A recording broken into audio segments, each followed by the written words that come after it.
오늘 말씀 15절은 이렇게 시작을 합니다. 그런즉 어찌하리요 우리가 법 아래에 있지 아니하고 은혜 아래에 있으니 죄를 지으리요 그럴 수 없느니라.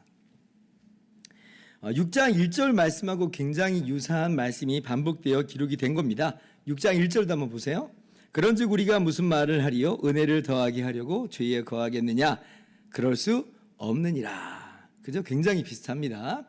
아주 유사한 말씀을 이를테면 이 바울 사도께서 2번 반복하여서 말씀하여 주시는 거예요.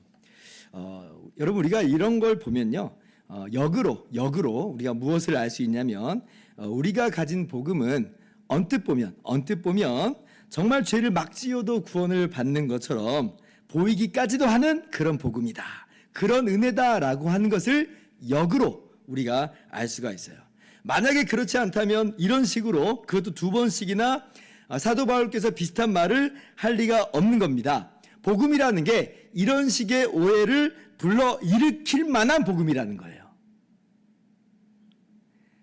그래서 여러분이 만약에 복음을 전할 때에 듣는 분이 우리가 전하는 그 복음을 듣는 분이 그러면 예수님을 믿기만 하면 구원을 받는 거예요? 아니 그러면 예수님을 믿기만 하면 마음대로 살아도 되는 거겠네요? 라고 하는 반응이 나오면요, 그러면 내가 복음을 잘못 전했나?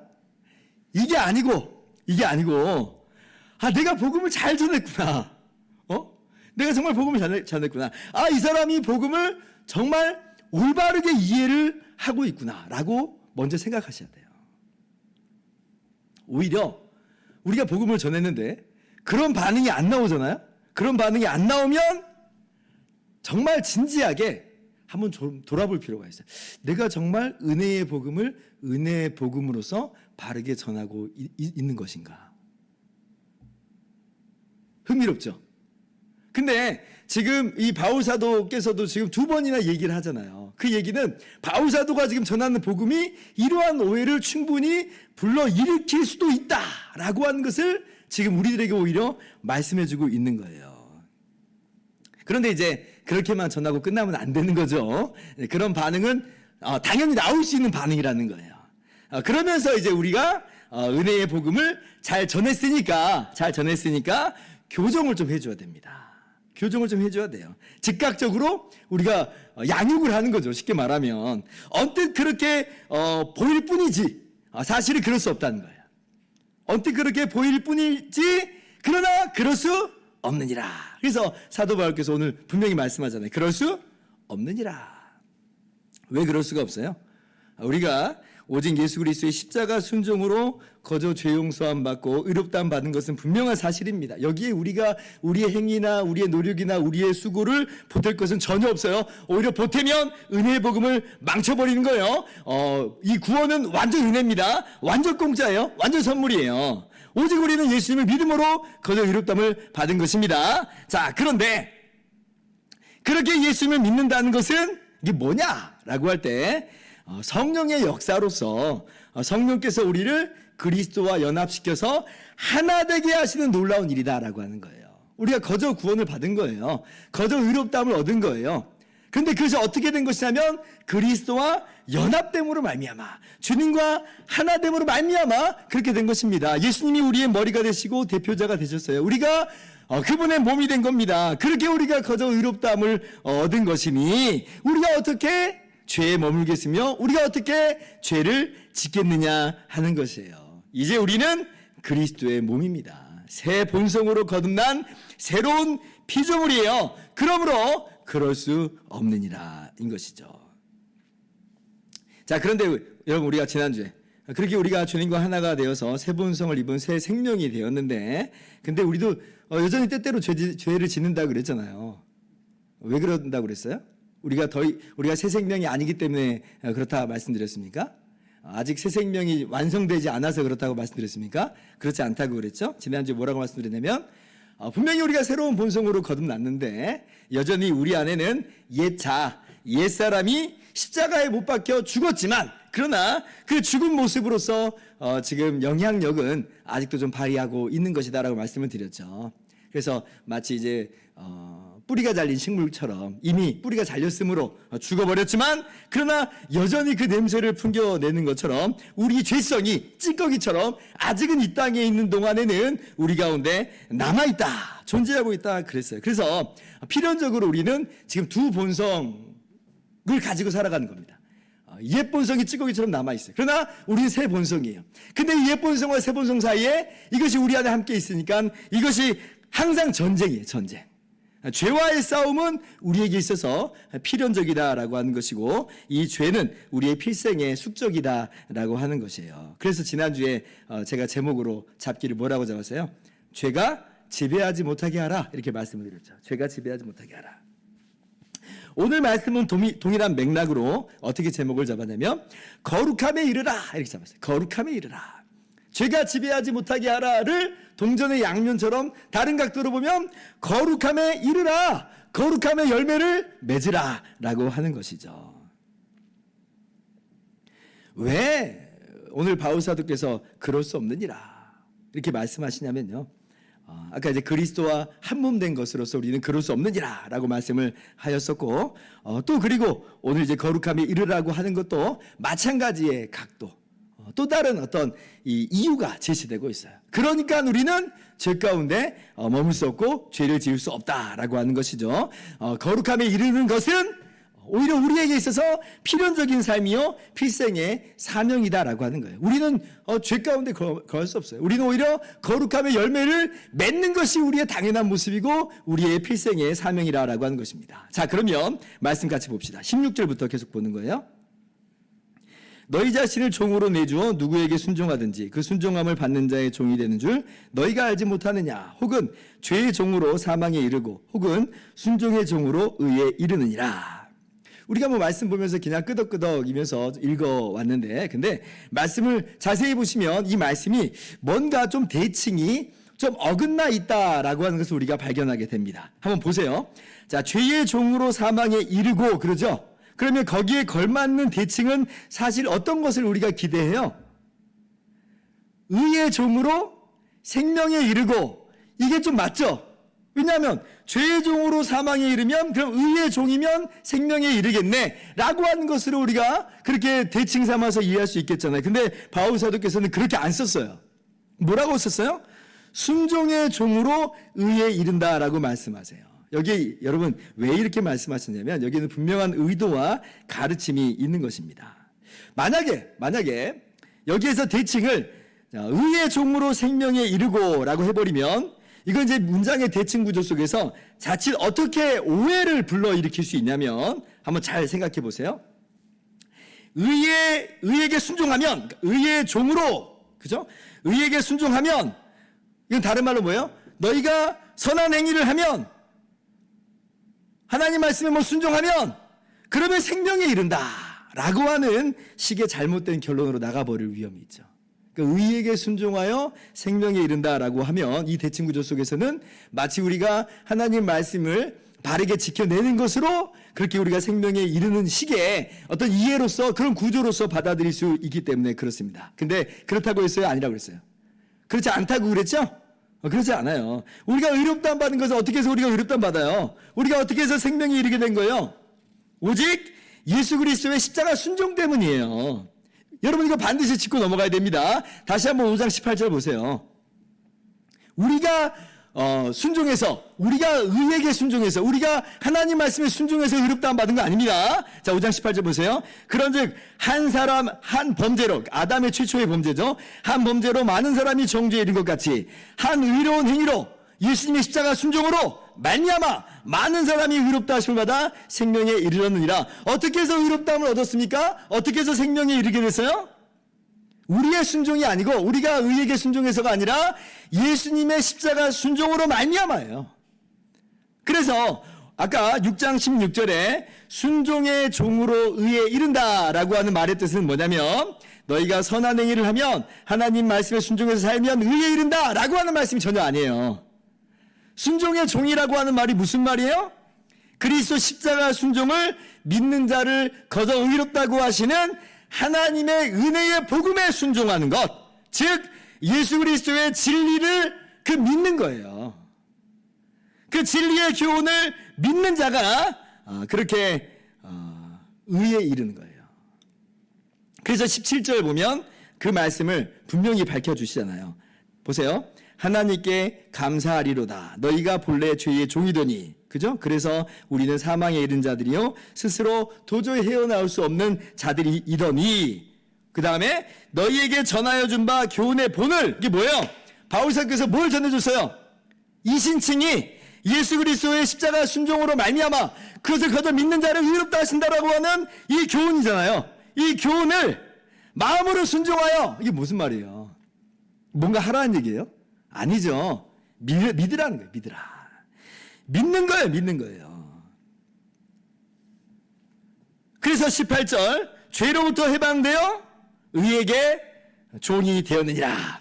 어떻게 우리가 의의 종이 되었느냐라고 할 때 우리에게 전해준 그 진리의 복음, 그 은혜의 복음을 마음으로 순종하여, 즉 믿음으로 우리가 죄에서 해방되어 의에게 종이 되었다라고 하는 거예요. 그래서 하나님께 감사하리로다 그러는 거예요. 우리가 뭔가를 해낸 거면 하나님께 감사하리로다 그런 말을 안 하는 거예요. 그런데 이건 우리가 한 게 아니라 예수님의 십자가 순종으로 말미암아 거둬주신 선물이라는 거예요. 그러니까 하나님께 감사하리로다가 터져 나와요. 이미 우리가 의에게 종이 되었어요. 그렇게. 그러니까 하나님께 감사하리로다 이렇게 나오는 거죠. 그리고 여기 의에게 종이 되었느니라 이 말도 보세요. 지금 의에게 종이 될 것이다 이런 식의 미래 형태가 아니죠. 과거형으로 쓰였습니다. 이게 무슨 말이냐면 단번에 그렇게 의의 종이 되었다. 단번에 그렇게 이미 우리가 의에게 종이 되었다는 말이에요. 그러니까 하나님께 감사하리로다요. 감사죠, 감사. 그래서 여러분 순종의 종으로 의에 이른다라고 하는 이 말의 뜻이 무엇인지 이제 분명해진 거예요. 우리 보고 뭘 해내라고 하는 게 아닙니다. 그래서 우리가 그렇게 해서 의에 이르도록 하는 그런 식의 내용이 전혀 아닌 것이에요. 예수 그리스도를 믿는 자는 이미 본질상 거저 의의 종이 된 거예요.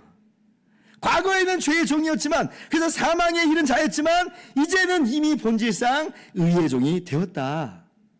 예수님을 믿는 자는. 그러므로 이제는 거룩함의 열매를 맺게 되었으며 그리고 마침내 영생으로 우리가 분명히 나타나게 되는 것이다 라는 거예요. 22절 같이 읽어봅시다. 시작.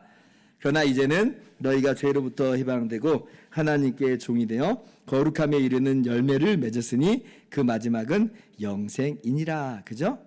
너희가 죄로부터 해방됐다. 하나님께 종이 된 것이에요. 자, 그런데 또 이것도 보세요. 거저 의의 종이 된 사람이 이제 필연적으로 어떤 삶을 맺게 되었다는 거예요. 종이 되어 거룩함에 이르는 열매를 맺었으니 이제 그렇게 말씀하고 있죠. 이게 지금 정확하게 좀 번역을 해본다면 거룩함에 이르는 열매를 맺고 있으니. 그러니까 의의 종이 된 사람, 이미 죄에게 해방되었고 의의 종이 된 사람은 이제 어떤 삶을 살아가게끔 되었느냐라고 할 때 거룩함에 이르는 열매를 맺고 있는 사람인 거예요. 그러니까 본성이 변화된 우리는 당연히 그 본성에 따라서 거룩함에 이르는 열매, 거룩함의 열매를 맺는 사람으로 탈바꿈된 겁니다. 본성이 그렇게 됐어요, 본성이. 그래서 19절 하반절도 보시면 이제는 너희 지체를 의에게 종으로 내주어 거룩함에 이르라 이렇게 말씀하잖아요. 이것을 이제 헬라어 시제를 고려해서 다시 번역을 하자면 이렇게 번역을 할 수가 있습니다.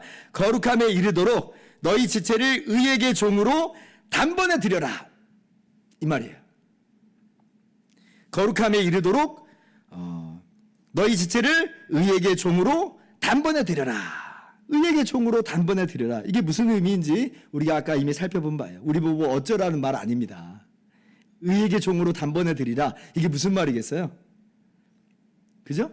그리스도의 은혜의 복음을 믿는 거예요. 믿는 거. 믿음으로 의에게 종이 된다 그랬잖아요. 자, 그런데 보세요.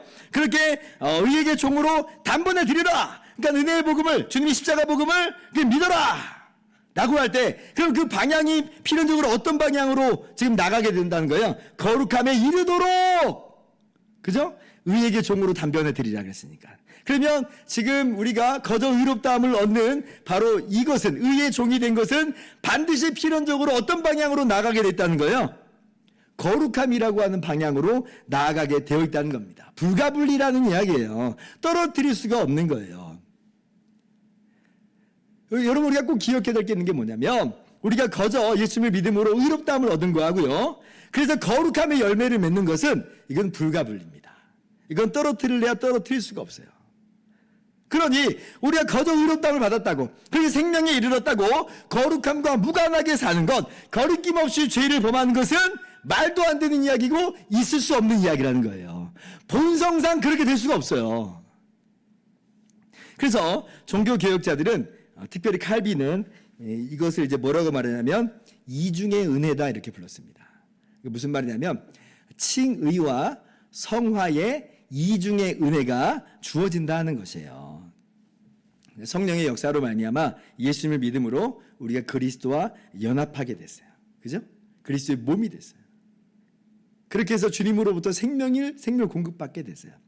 그렇게 주님과 하나가 되었을 때 이중의 은혜가 동시에 나온다. 그 이중의 은혜가 동시에 나온다는 게 뭐예요? 칭의의 은혜가 나오고 성화의 은혜가 나온다는 거예요. 동시에 나와요, 동시에. 첫 번째, 칭의의 은혜가 나옵니다. 주님과 한 몸됨으로 말미암아 죄인된 우리를 거저 의롭다 하여 주셨잖아요. 주님의 십자가 순종으로 죄 용서하시고 의롭다 하여 주셨어요. 우리가 이룬 게 아니라 주님과 하나 된 우리들에게 거저 주신 선물이에요.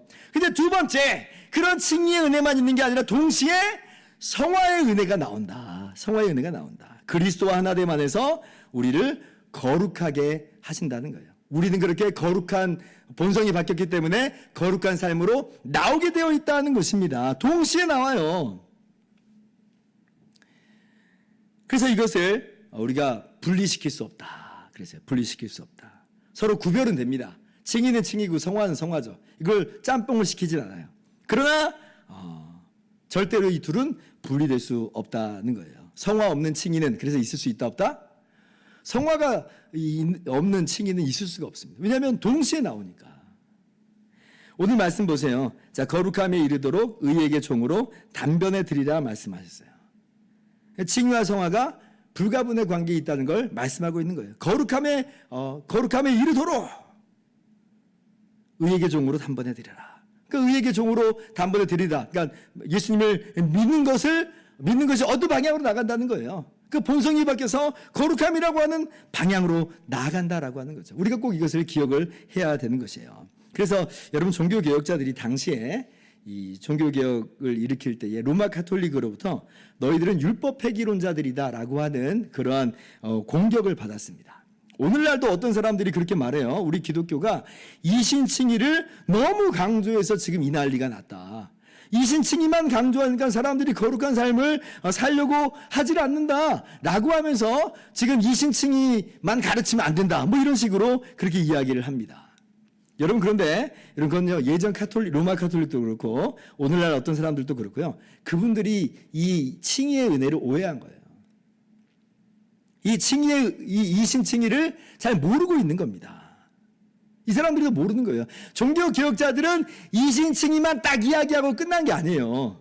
이중의 은혜가 나온다 그렇게 가르쳤잖아요. 칭의의 은혜가 나오고 성화의 은혜가 나온다. 불가분리다. 그래서 우리는 칭의의 은혜를 이야기할 때 그것이 의미하는 바가 무엇인지를 오늘 말씀 속에서 다시 한번 확인하고 짚고 넘어가야 됩니다. 분명히 우리는 거저 의롭다함 받았어요. 우리가 행한 것 없이 우리가 생명에 이르게 된 겁니다. 새로운 본성이 돼버렸어요. 그러므로 우리는 필연적으로 거룩한 삶의 방향으로 나가게 되어 있고 거룩한 삶의 열매를 맺는 방향으로 나아가게 되는 거예요. 오히려 로마 카톨릭처럼 거룩한 삶이 있어야 의가 비로소 완성되는 것처럼 이야기하는 것은 오히려 칭의의 은혜를 무너뜨리는 거고 칭의의 은혜를 깨뜨리는 겁니다. 성경이 그런 식으로 말하지 않아요. 거저 의롭다함을 받았다라고 분명히 말씀하시는데 18절에도 죄에게 해방되어 의에게 종이 되었느니라. 죄에게 해방됐다니까요. 이미 칭의의 은혜는 완성된 거예요. 이미 이루어진 것이에요. 오히려 우리는 그래서 칭의와 성화를 섞을 것이 아니고요, 이 칭의의 은혜가 오히려 단단한 기반이 되어서 우리로 하여금 중단됨 없이 낙심함 없이 성화의 길을 걸어가게 하는 것이다 라고 하는 걸 알아야 돼요. 흔들림 없는 이 칭의의 은혜가 우리를 여전히 계속해서 변함없이 성화의 길로 갈 수 있도록 하는 원동력이 되고 힘이 됩니다. 왜 우리가 낙심하지 않고 중단됨 없이 이 성화의 길을 걸어가는 거예요? 사실 그렇잖아요. 우리가 성화의 길을 걸어갈 때면 때때로 우리의 모습이 너무나 연약하고 부족해서 결심하고 다짐하지만 무수하게 넘어지니까 나는 글렀어, 난 안 되나 봐, 포기하고 싶은 충동이 들 때가 참 많습니다. 근데 그럼에도 불구하고 여전히 우리는 거룩한 삶으로 가는 이유가 뭐예요? 왜냐하면 우리는 매일같이 이렇게 넘어지지만 주님의 십자가의 은혜가 여전히 우리를 죄 용서해 주시니, 하나님께서 여전히 우리를 의롭다 하시니 다시 일어나는 거예요. 다시 일어나 회개하면서 다시 한번 은혜를 입어서 그 성화의 길을 걸어가는 겁니다. 칭의의 은혜가 단단한 기반이 되어서 중단됨 없이 낙심함 없이 우리로 하여금 성화의 길을 가게끔 하는 거죠. 전에 이제 고신대 전 교수님이셨던 박영돈 교수님이 여기에 대해서 벌카우어라고 하는 유명한 신학자의 글을 인용하면서 SNS에 이런 글을 남긴 적이 있었습니다. 제가 읽어드릴게요. 벌카우어는 성화의 핵심은 칭의를 먹고 사는 것이라 라고 했다. 다시 한번. 벌카우어는 성화의 핵심을 칭의를 먹고 사는 것이다 라고 했다.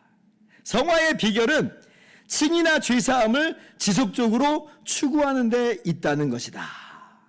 그 성화의 비결이 뭐냐?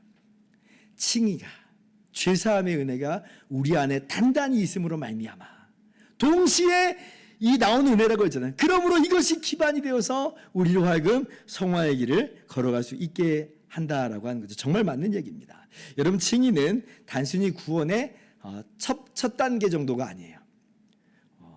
성화의 무슨 관문, 성화의 첫 번째 단추를 꿰는 그런 것 정도가 전혀 아닌 것입니다. 성화 전 과정의 기반이요, 성화 전 과정의 배경이에요. 끊임없이 칭의가 우리를 일으켜요. 그렇게 해서 성화의 열매를 맺게 하는 것이죠. 그리고 박영돈 교수님의 통찰력이 하나 더 있는데 계속해서 이렇게 썼어요. 성도들은 성화가 진행되면 진행될수록 자기의 허물과 불완전함을 더 인식하기에 칭의를 더 의존하게 됩니다. 이것도 정말 맞는 말입니다. 그렇게 성화의 길을 가잖아요. 근데 이제 성화의 길이라고 하는 게 가면 갈수록 내가 더 거룩하게 됐다 이렇게 느끼는 사람 거의 없습니다. 가면 갈수록 난 정말 더 죄인이구나라고 깨닫는 게 오히려 성화의 길이에요. 그러니까 그것이 또 무엇을 더 분명하게 드러내주냐면 칭의의 은혜를 더 밝게 드러내줘요. 내가 받은 은혜가 얼마나 기가 막히는지를 다시 한번 깨닫게 하는 거예요. 그러니까 그 칭의의 은혜가 다시 한번 우리 마음 가운데 가득히 충만하게 깨달아짐으로 또 그것이 성화로 일으키는 상승작용을, 이런 이 선순환의 구제를 걸어가게 하는 거죠. 그래서 또 그 칭의가 성화를 이루고, 성화가 칭의를 분명히 또 드러내고, 또 칭의가 성화를 다시 일으키고. 그래서 여러분, 성화가 무슨 구원을 담보하고 영생을 담보하는 건 전혀 아닙니다. 그래서 더 거룩하여지면 영생에 더 가까워지는 거고, 좀 덜 거룩하면 영생에게 좀 더 멀어지고, 그런 것은 전혀 아니에요. 그렇게 이해하면 안 됩니다. 그것이 로마 카톨릭의 이해고 반성경적인 그런 이해예요. 그러나 성화는 뭐냐? 의롭다함 받은 우리들, 새로운 본성으로 거듭난 우리들, 의의 종이 된 우리들에게 나타나는 반드시 있게 되는 바 그러한 이 삶의 모습이라는 거예요. 영생으로 나아가는 데 있어서 반드시 수반되는 과정이고 열매로서 맺어지는 것이다. 칭의와 성의는 불가분리다. 주님과 하나됨 안에서 칭의와 성화라는 이중의 은혜가 동시에 나온다. 오늘 말씀이 바로 그것을 이야기하고 있는 것이에요. 22절, 그러나 이제는 너희가 죄로부터 해방되고 하나님께 종이 되어 거룩함에 이르는 열매를 맺고 있으니 그 마지막은 영생이라. 성화가 반드시 우리의 성도의 삶에 수반되고 있다는 거예요. 해방된 자는 거룩함에 있는 열매를 맺고 있는 자예요. 맺을 수밖에 없어요. 그러나 성화가 대가가 아닌 것은, 무슨 영생을 담보하는 어떤 그런 담보도 아닌 것은 뭐예요? 23절 같이 읽습니다. 시작.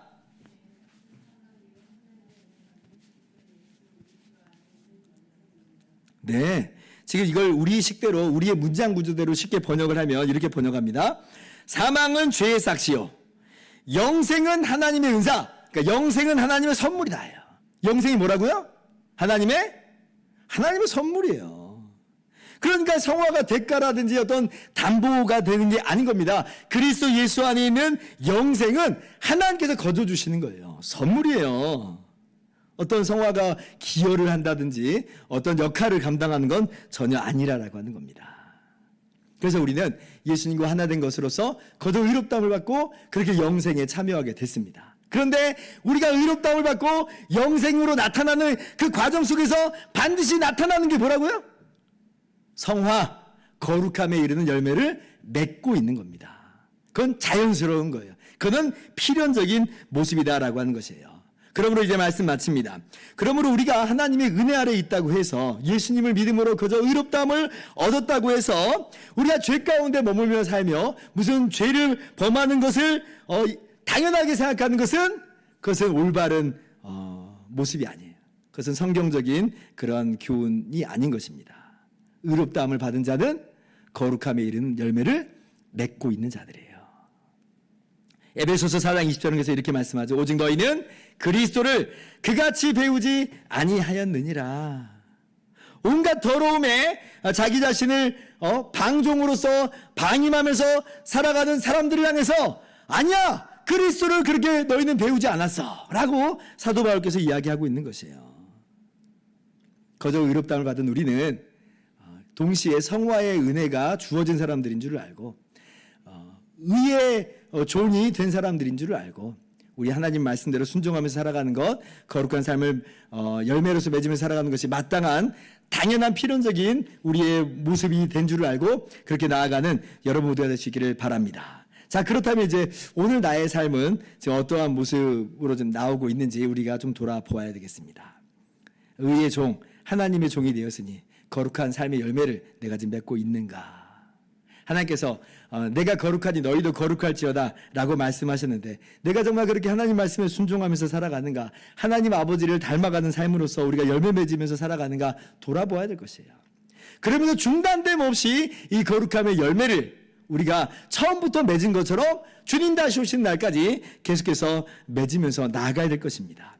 당장은 너무나 작은 것처럼 보일 수 있어요. 근데 열매가 맺는다는 게 사실 그렇잖아요. 움이 틉니다. 싹이 트고 줄기가 올라가는 거예요. 잎사귀가 나고 꽃이 피고 열매가 맺어집니다. 그러니까 단번에 그냥 막 쑥쑥쑥 크는 그런 일은 없어요. 그러나 생명은 당연히 이렇게 열매를 맺기 마련이에요. 거룩함에 이르는 열매를 맺는 것은 생명의 당연한 모습이다. 의롭다함 받은 자의 당연한 모습이다. 의의 종이 된 자의 마땅한 모습이다 라고 하는 것이에요. 그러므로 여러분 건너뛰려고 하지 맙시다. 건너뛰려고 하지 말고 하나님께서 우리를 하나님 닮은 하나님의 형상대로 지으셨고 예수님의 십자가로 하나님의 형상됨을 회복시켜 놓으셨으니 이 고귀한 특권대로 하나님의 형상답게 그렇게 하나님 아버지를 닮은 삶, 하나님을 사랑하고 이웃을 사랑하는 그러한 멋진 삶을 살아가는 저와 여러분 되기를 주님의 이름으로 축원합니다.